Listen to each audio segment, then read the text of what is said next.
Welcome to an episode of The Brand Called You, a podcast and video show which brings you leadership lessons, knowledge, and experience and wisdom from hundreds of successful people around the world.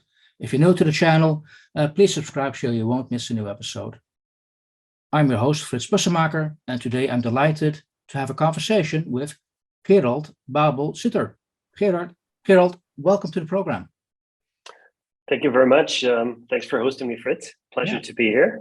No, welcome to have you here. Let me introduce you to the audience. You are the co-founder and CEO of Urban Future. Now you have a conference and marketing background. You're educated in the US, specifically Harvard and NYU.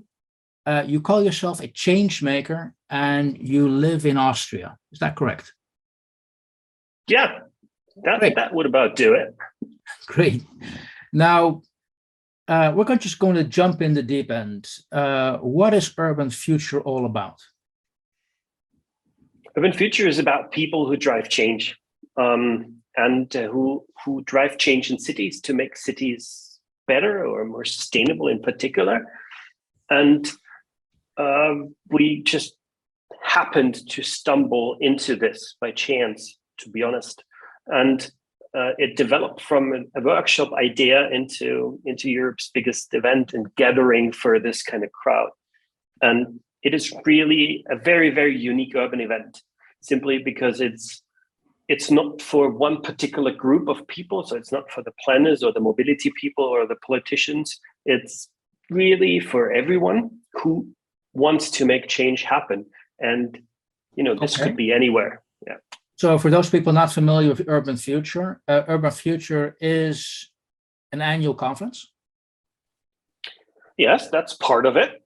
Urban Future is a European event at this point, even though we're now branching into Asia Pacific and into Latin America also. But it has been for the past years been a European event.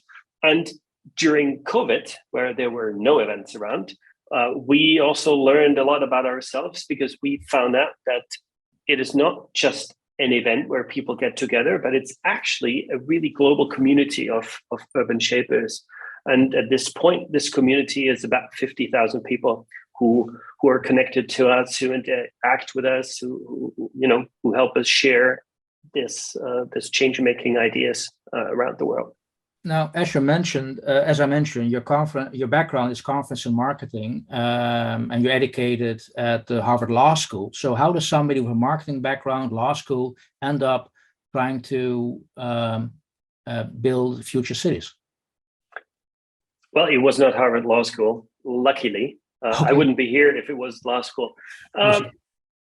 And I was not even trained in events. I was trained as a financial, I studied international financial engineering to be exact, because in the 90s, I wanted to become a stockbroker.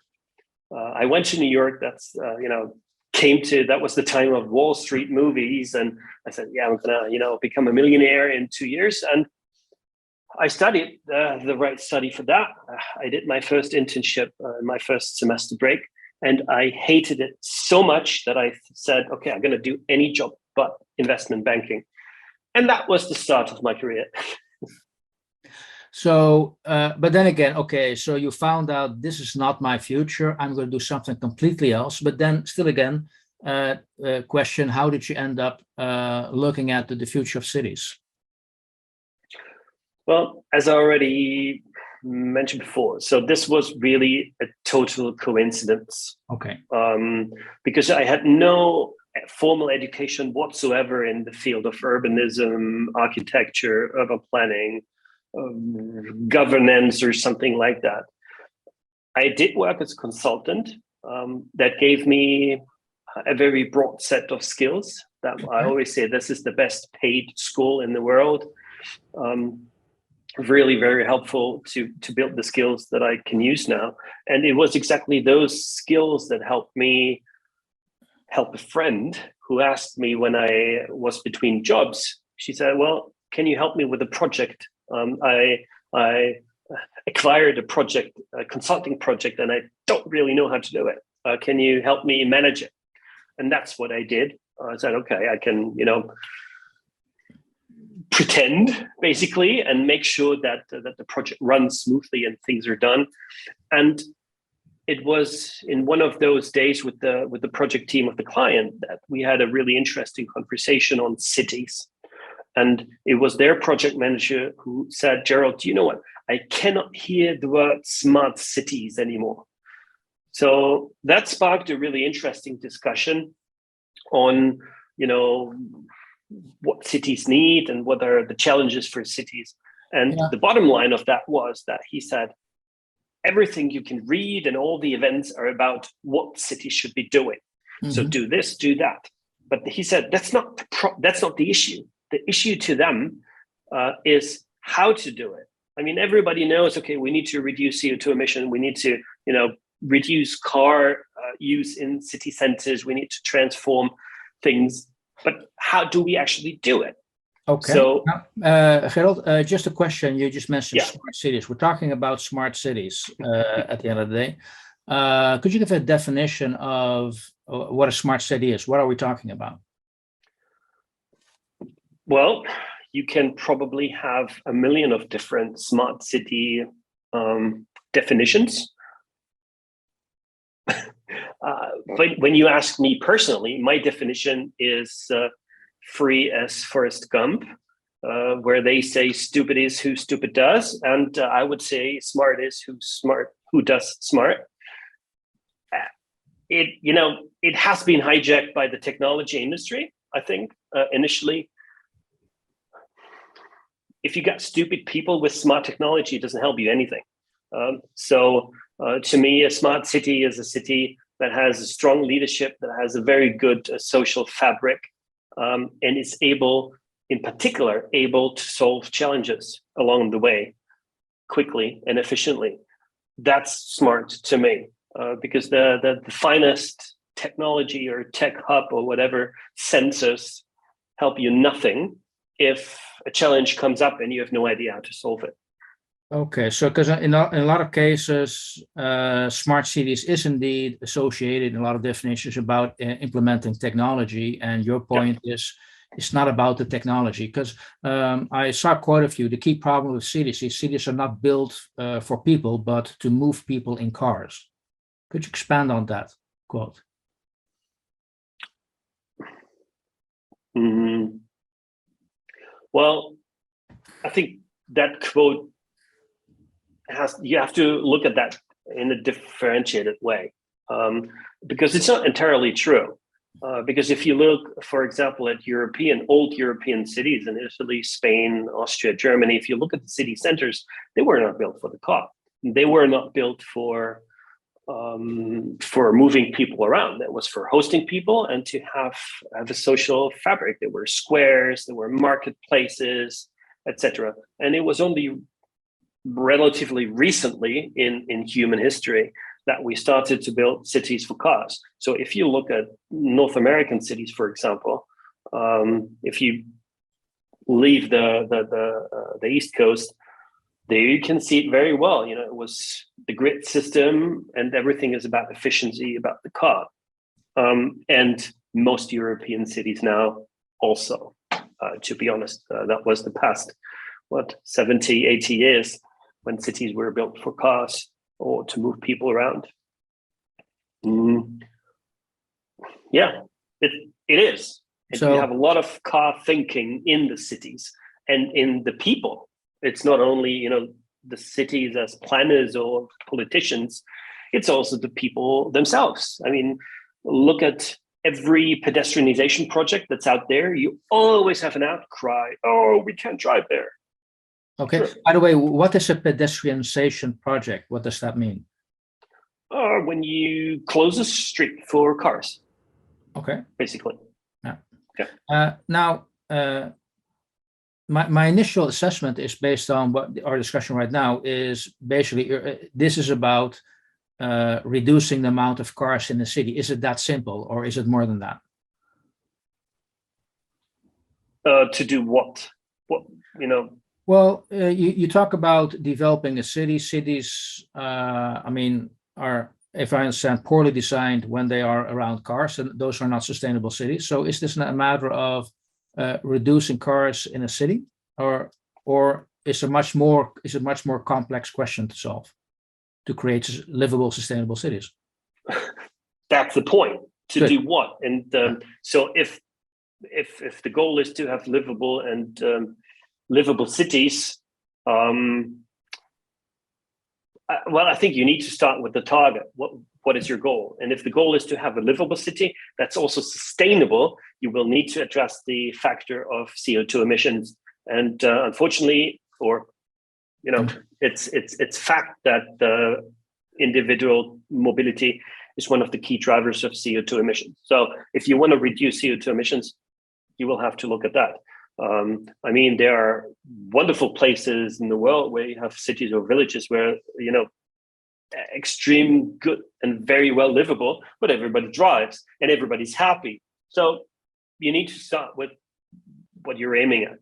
I think when it's about CO2 emissions and making the city livable on one end and sustainable or more sustainable on the other hand, yes, you will need to address mobility. It's a key job in the city to have people move around.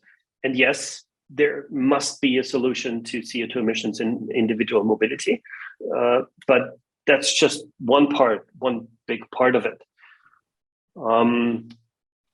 Because when you talk about individual mobility in cars, for example, and you particularly asked about cars, you have the situation of emissions and you have the situation with space. So if you, for example, take now all the combustion engine driven cars and substitute them by electric vehicle, yes, you might reduce in a way the emissions in that particular city, but you're not solving the space issue because then you have, e-cars in traffic jams. So you will have to look at how should and can people move around in cities efficiently without producing CO2 emissions. And that's a very challenging task. And a lot of cities are tackling it and a lot of cities are not tackling it at all. Okay. Now, you more or less described, say, the objective, what you want to reach with Urban Future. You briefly mentioned that you bring various people together. Could you tell us a little bit more, how does that look like? So what do you actually do and what kind of results are you hoping for? Well, we learned the hard way when we started Urban Future. We were shooting for a workshop for 20 people that grew to a little event for 150 people. And when the first thing actually happened, it was 1,000 people from 30 countries. And we had no clue why so many people showed up. So we looked very closely at who showed up. And we saw people would come from any discipline, people would come from any kind of organization, and they would come from any hierarchy level. So we had no clue why this extremely diverse group would come to Urban Future. And bless you. And it was only through some in-depth interviews that we found out what really linked this group together. And that is that every single one of them, whether it was a politician, a mayor, a business person, a student, an NGO representative, or whoever attended, they had a very, very strong personal drive and passion to make change happen. And that is the core of the people who we bring together. So, and we then learned, okay, so these people share a mindset and they share a passion and they somehow have the same goal, even though they have very different means and possibilities to do so. So we thought, what if we get them together and let them just see that there are many of them? Because many of these change makers, they are anxious, they want to do things and things are moving too slow for them. And they have often the perception that they're the only ones who care. And then suddenly they come into a place where they got 3,000 people and they're all like them. And suddenly they see, oh, there's so many. And they can learn from each other. And that's the idea, is to connect these people who do things, let them share very openly how they do it, and importantly, how not to do it. So it's a very open mistake culture Politicians share fuck ups that they had in their careers for others to learn out of it. And we basically just provide the platform for them to get together and do their magic. That's it. Okay. Well, it sounds easy the way you describe it, but I guess it's hard work to get everybody together. Now, I understand you move from city to city around Europe. Does this mean you're trying to resolve one city at a time, or how can other cities involve? How does that work?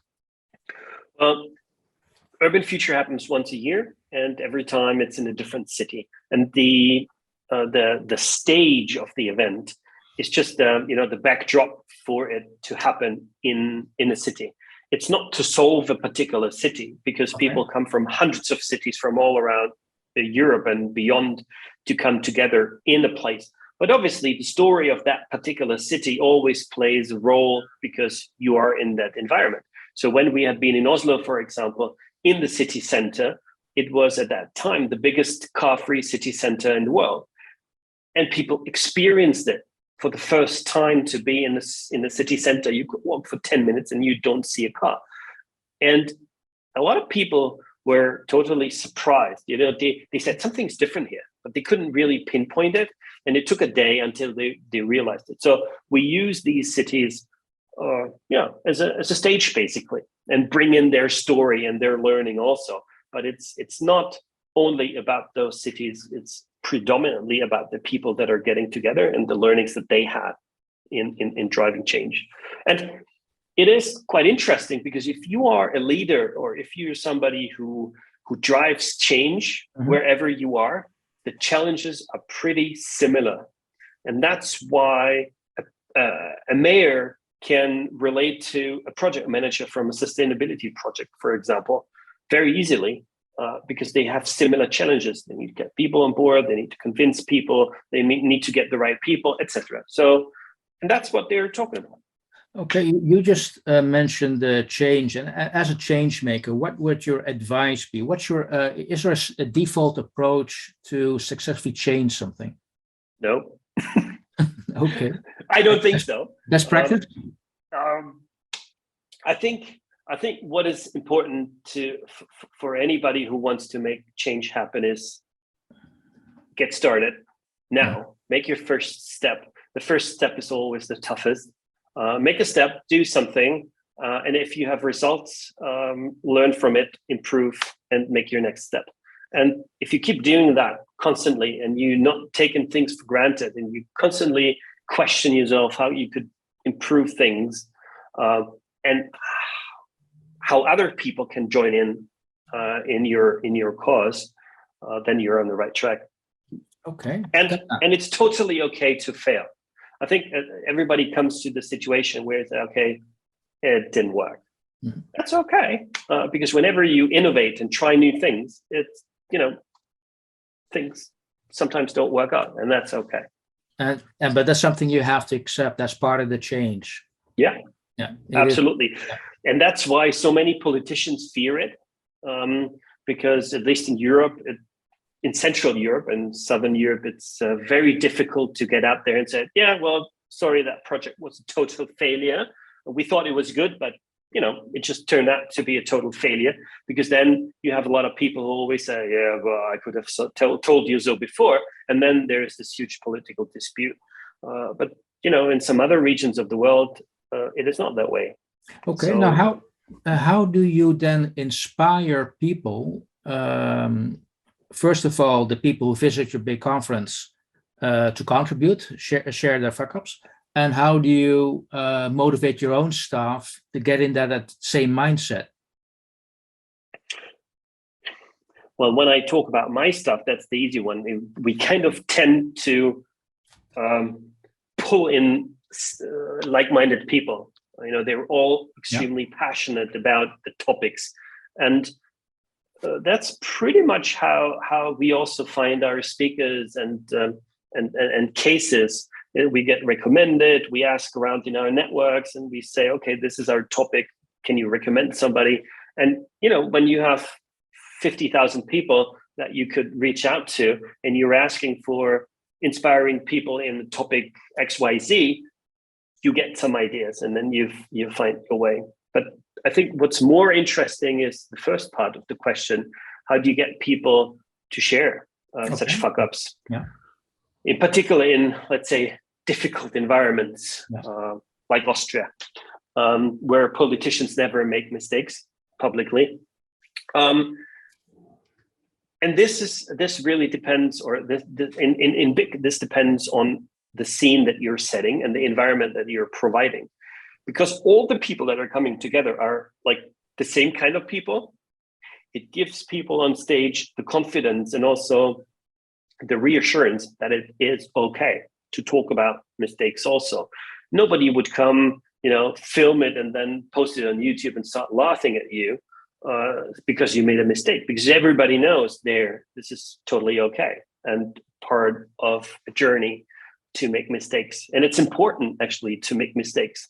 And in particular, the politicians that are getting on stage, they not only feel that this is the right environment to talk about it, but they are predominantly leaders who have understood how important making mistakes and learning out of mistakes is to advance. I got that. Now, you just mentioned that you have a community of over 50,000 people to ask who are inspiring people.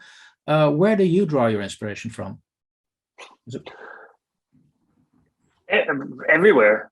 Yeah. I don't know. I just can't stop it. It just comes at me under the shower, in the swimming pool, when I'm playing with my kids, when I'm walking through the city, when I'm cycling.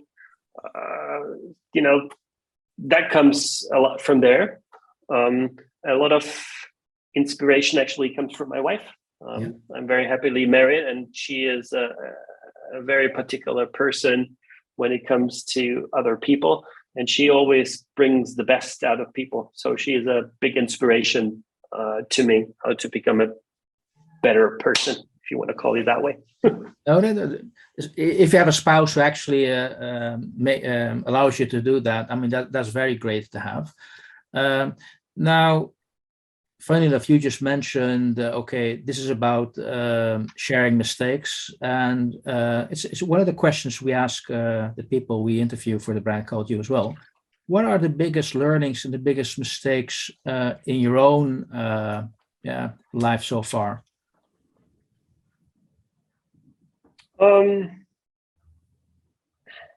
Let's start with the fuck ups because there are plenty. Yeah. I think one thing that really stuck to me is that's wrong. Be true to yourself. I think this is something that I haven't been in my life all the time. And if you're not true to yourself, in particular when it comes to personal relationships, it is a big source of trouble, of emotional turmoil, etc.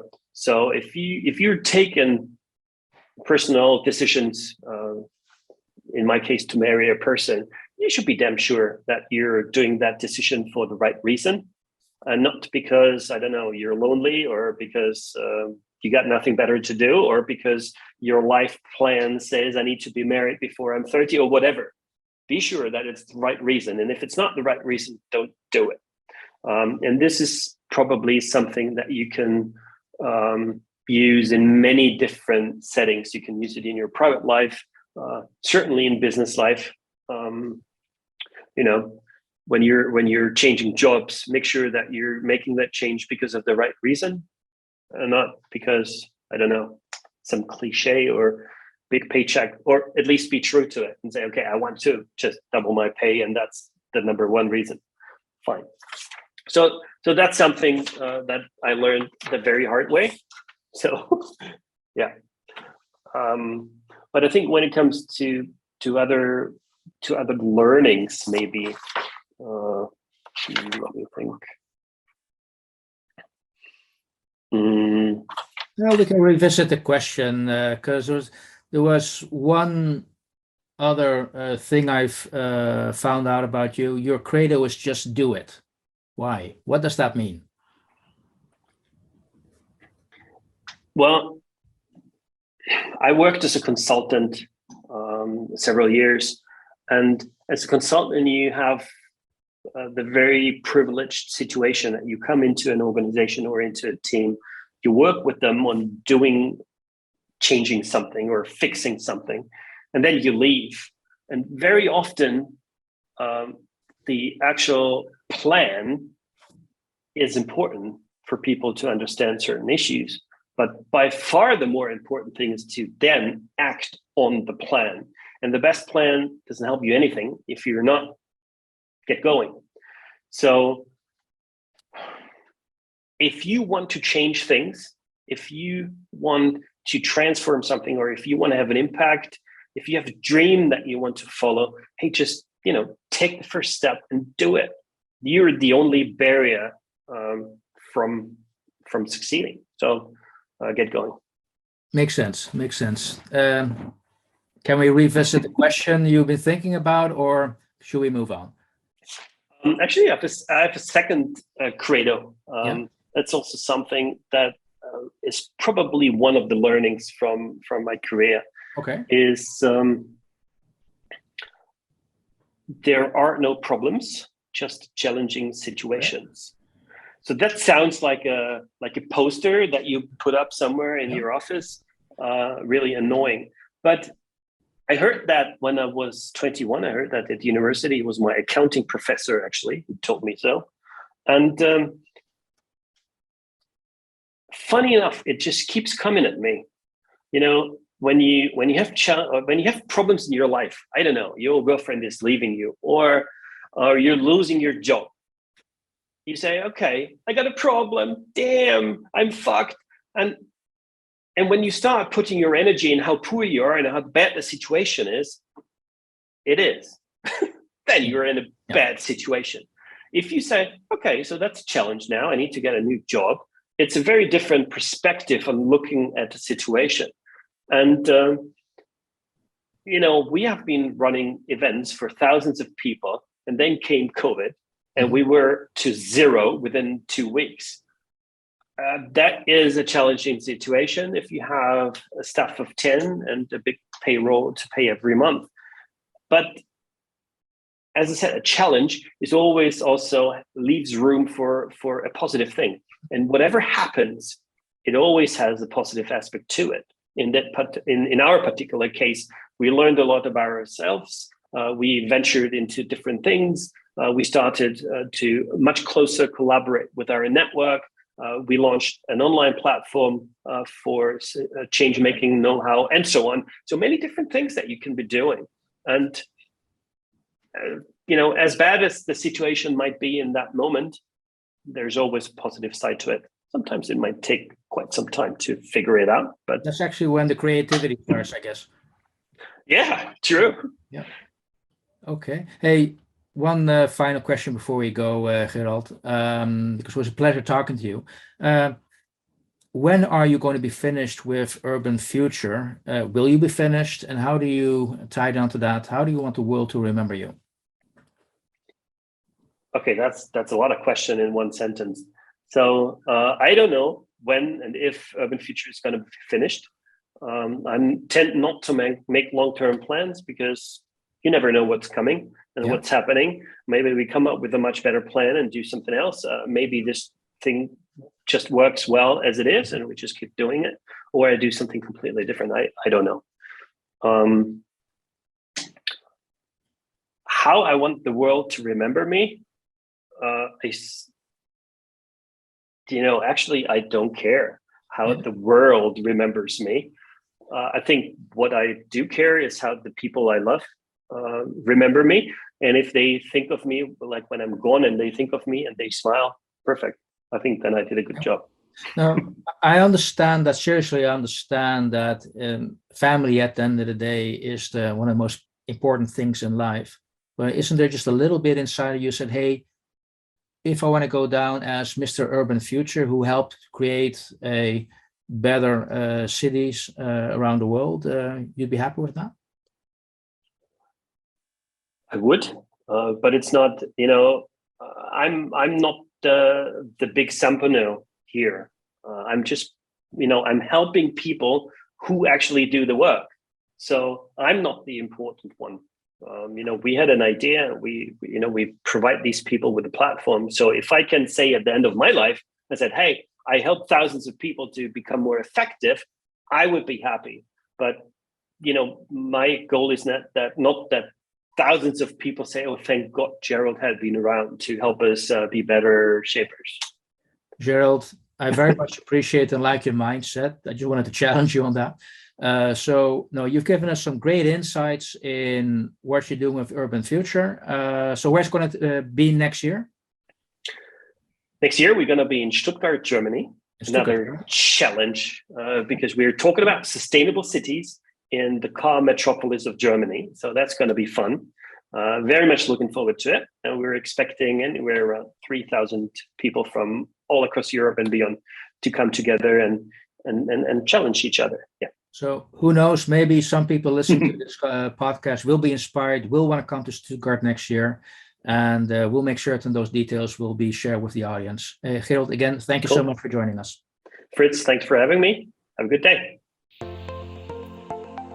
Thank you for listening to the Brand Called You videocast and podcast, a platform that brings you knowledge, experience, and wisdom of hundreds of successful individuals from around the world.